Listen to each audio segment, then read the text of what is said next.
We have seen that how magnitude of major loss is calculated with the help of Darcy-Weisbach equation. Now we are going to see minor losses.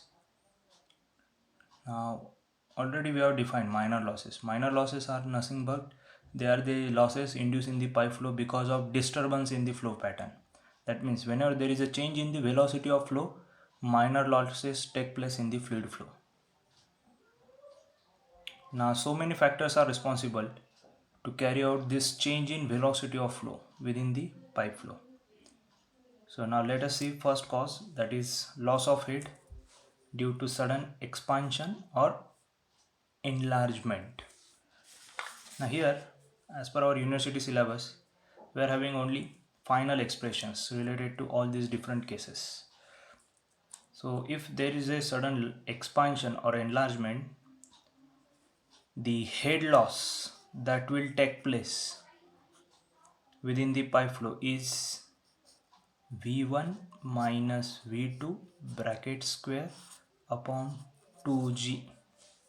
So with this expression you can determine magnitude of minor loss when there is a sudden expansion within the pipe flow, where V1 stands for velocity before enlargement, V2 stands for velocity after enlargement.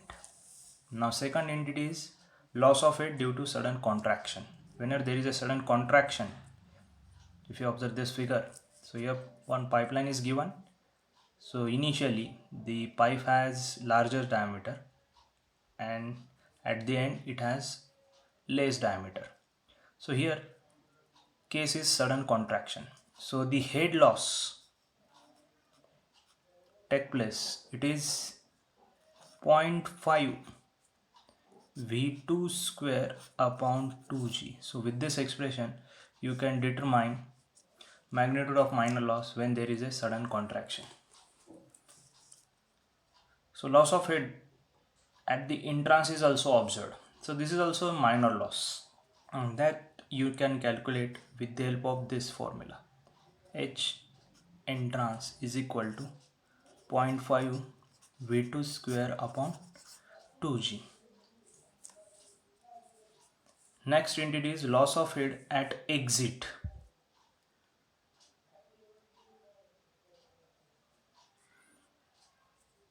So to calculate head loss, so we have expression H exit is equal to V square upon 2G. Again, if there are different bends or pipe fittings are attached along the pipe length, the head loss take place.